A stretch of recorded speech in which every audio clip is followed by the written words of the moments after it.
તમને ખ્યાલ હશે, આ નહીં ને ગઈ નવરાત્રિના સમયમાં મોદીજી ક્યાં હતા? અમેરિકામાં હતા. અને સાંજનું ડિનર હતું. કોની બાજુમાં હતું? ઓબામાની બાજુમાં બેસીને નરેન્દ્ર મોદી, જે અમેરિકાએ જેને આવવા માટે વિઝા નતા આપ્યા 5 વર્ષ સુધી, એ જ અમેરિકાનો રાષ્ટ્ર પ્રમુખ રેડ કાર્પેટ પાથરીને મોદીને ઇન્વાઇટ કરે.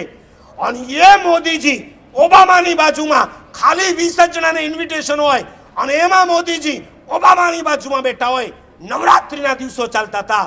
એની અંદર ઓબામાએ જ્યારે ડિનર આપ્યું છે ત્યારે મોદીજીએ કીધું, માફ કરજો, અત્યારે નવરાત્રિના દિવસો ચાલે છે, નવરાત્રિમાં હું ઉપવાસ કરું છું. અને એ દિવસે મોદીએ ખાલી શું પીધું છે ખબર છે?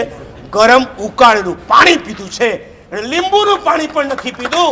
એક આટલા મોટા દેશનો પ્રાઇમ મિનિસ્ટર અમેરિકામાં ગયા પછી ઓબામાની બાજુમાં બેસી પોતાની પ્રતિજ્ઞાનું પાલન કરી શકતો હોય. નહીં તો તમારા જેવો હોય તો કહી દે, મિશેલ ભાભીને ખોટું ન લાગે એટલા માટે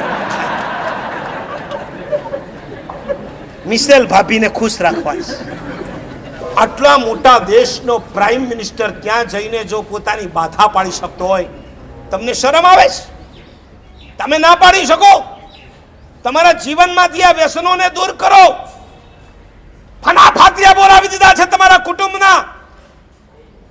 અચાનક તમારા ડેથ થઈ જાય, તમારી પત્ની અનાથ થઈ જાય, વિધવા થઈ જાય, જે બાપ આંધળાની લાકડી જેવા તમે હતા એ બાપ બિચારો નિરાધાર થઈ જાય. 2 ને 4 વર્ષના સંતાનોને મૂકીને તમે પરલોકમાં ચાલ્યા જાઓ. કેન્સર તમારી શરમ નથી રાખવાનું. તમારી સામે ઢગલાબંધ દ્રષ્ટાંતો છે કેન્સર થયેલાના.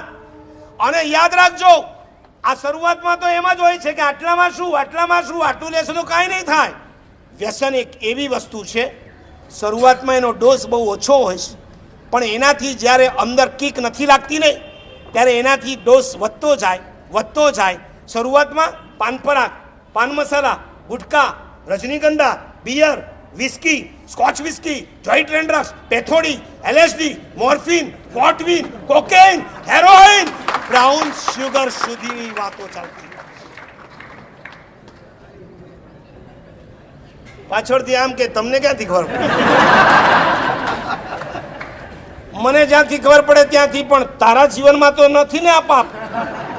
તમારા જીવનની અંદર મહેરબાની કરીને કહું છું કે આ નાનું ગણાતું પાપ આવતીકાલે કેટલા ગણું મોટું થઈને આવશે તમને ખુદને ખબર નહીં પડે.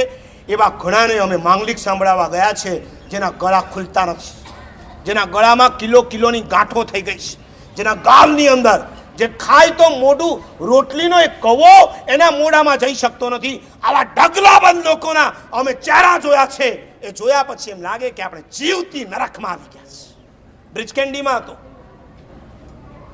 અને એક બેન આવ્યા 28 વર્ષની ઉંમરના. મારા સાહેબ પધારો હોસ્પિટલ.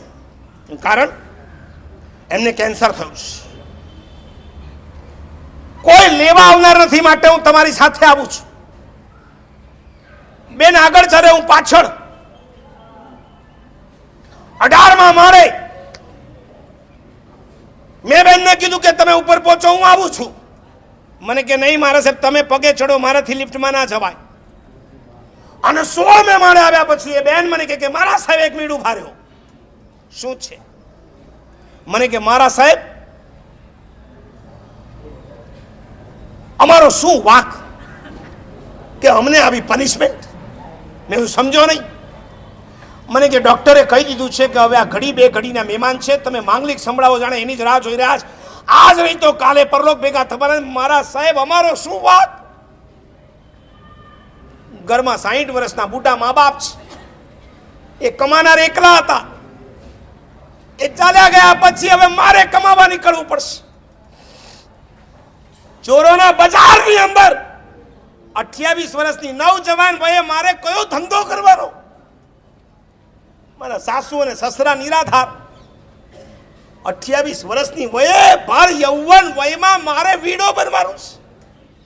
અને મારા 2 દીકરાને મારે ભણાવી ગણાવીને મોટા કરવાના છે. એવું કાંઈ મૂકીને નથી ગયા કે એના આધાર પર હું મારા દીકરાને આગળ વધારી શકું. મારા સાહેબ ખોટું નહીં લગાડતા. આ બેન જે શબ્દો બોલ્યા છે ને આજે પણ યાદ આવે ને આંખમાં આંસુ આવે છે.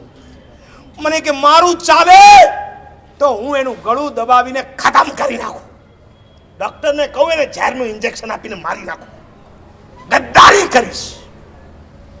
લગ્ન પહેલાથી એમને આ એડિક્શન હતું, ચિકાર ગુટકા ખાતા હતા. અમે ના પાડી પ્લીઝ મત ખાઓ, અમારા માટે પણ મત ખાઓ. ધર્મ ખાતર ના છોડી શકો તો કાંઈ નહીં, કુટુંબ ખાતર છોડી દો. એ ના માન્યા. આજે 30 વર્ષની ભર યૌવન વયમાં એ પરલોકમાં ચાલ્યા જાય. અમને બધાને નિરાધાર કરીને મારા સાહેબ ઠીક છે મારો પતિ છે એટલે તમને કહું છું નૌકાર સંભળાવો. તમારી જગ્યાએ હું હોઉં ને, મેં કીધું બસ કરો બેન, હવે તમારે આગળ બોલવાની જરૂર નથી, તમે શું કહેવા માંગો છો હું સમજી ગયો છું. અમે પહોંચ્યા, નૌકાર સંભળાવ્યા અને 2 કલાકમાં ભાઈ પરલોકમાં ચાલ્યો ગયો. મારે અહીં બેઠેલાઓને કહેવું છે, જે પેટની અંદર, હું એક બાજુ એમ કહું છું જમીન કંદ નહીં, જે પેટની અંદર નોનવેજ નહીં, આ બેને પણ એક વખત બાજુ પર મૂકી દે એવું આ પાપ છે. તમારા જીવનમાંથી આ વ્યસન દૂર થાય એવી અપેક્ષા રાખી 3જા પોઈન્ટમાં જાઉં છું.